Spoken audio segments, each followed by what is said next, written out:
Welcome to East Tennessee Pinball. This morning I'm gonna dig into this $6 million man.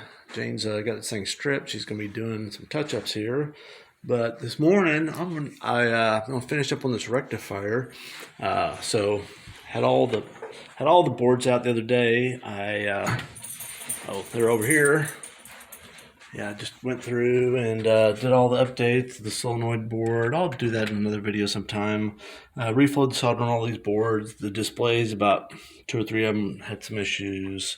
Recapped the soundboard. Yeah, put caps on the solenoid board. Anyway, I also pulled out the transformer and the rectifier board. So the rectifier, it comes out pretty easy. You gotta take the shield off of here, and there's 4 little bolts on every corner here, and then this board, there's the little pops that come loose, and then there's 3 little bolts that go through that attach. Probably hard to see down between there. There's heat sinks. There's a rectifier for underneath each one of those. Well, you pull that off, take this whole thing over to the bench, then you get the back side of this board and check the solder on these pins. And if they haven't been gone through before, they probably need to, because they're usually broken or cold solder joints. And this one, that was absolutely the case. So it needed to be gone through, and I did. And a couple of the fuses were oversized as normal. Oftentimes the solder on these big resistors can be bad too, because these things run pretty hot. Otherwise, the board was okay. I was looking at these connectors. So this pin connector here has obviously been redone, but you see right in the center, those 2 there are brown, and it was obviously repinned because it's got the new connector. You see the heat, and it probably doesn't show up real well on here, but on the inside of there, you see those pins are a little bit tarnished. So they've got the larger 18 gauge wires, that orange and red one. So I think those are probably the GI wires. I haven't looked them up, but I bet they are. So even though this has been repinned, since it's been repinned, it's basically when the Bally designed these, are a little undersized for some of the GI lighting. So on this one, and the pins are nice and shiny except for those 2. So I'm just gonna repin those 2 pins, but I'm gonna replace them with these trifurcan pins. Let me see if I can show you what they look like here. I get this to focus for you. Maybe I'll put it in my hand. Maybe I can get it to focus. There we go.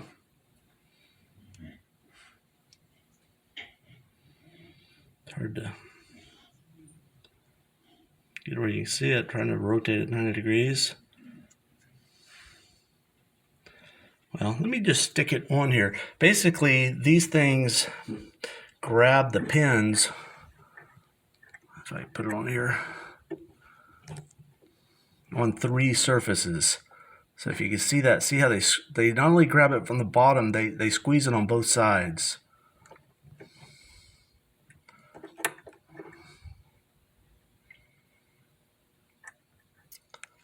And that basically makes these things run much cooler, because they have 3 surfaces for the electricity to run through instead of just one little tiny surface. And they're much better option for anything where you get a lot of hot current going through. So redo those 2 pins, and so these other 2 connectors. Here's this one. First glance, it looks awful, And if you examine a little closer,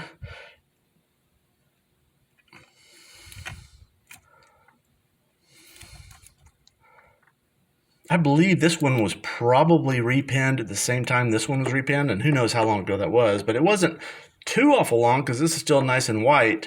This one's a little bit more corroded, but this connector is always has a lot of heat. So I'm going to replace all of these with the trifurcans. I may go ahead and just swap out this connector too. The white piece of plastic is really, you don't have to swap them out, but this one's damaged enough they get brittle and break. And then the other one is here, And the pins in this one, I believe they were swapped out the same time as the other ones. They're still nice and shiny, so I'll probably just leave those. So, you know, these connectors on these Bally's, they're notoriously bad. So this is where it starts, and then they you know, I've got most of the boards out. You got these are the 0.156 connectors, and you got the little small ones, the 0.1 inch connectors. This one's got an old Altec board in it, old enough for it's Altec, but it had a ballot battery on a lanyard. I went ahead and took that off and put in a coin battery there for it. A little bit a neater installation. Anyway, so yeah, just going through these boards, and yeah, starting with the power supply. I'll get this mounted back in there so it's nice and stable, and I get this pinned up. Once I get this up, I'll put in the solenoid driver board, make sure all those voltages are good before I plug in the boards, and we'll go from there. So I got this all repinned, and sure enough, this connector here was very fragile. In fact, I broke it the first one coming out.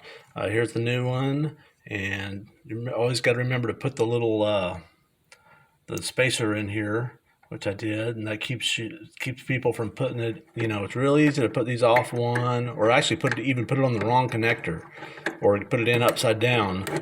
So that'll keep you from running 40 volts through your 5 volts and things of that nature. Really mess things up badly. So always put those little dead ends on there. Anyway, thanks for watching. If you like it, subscribe.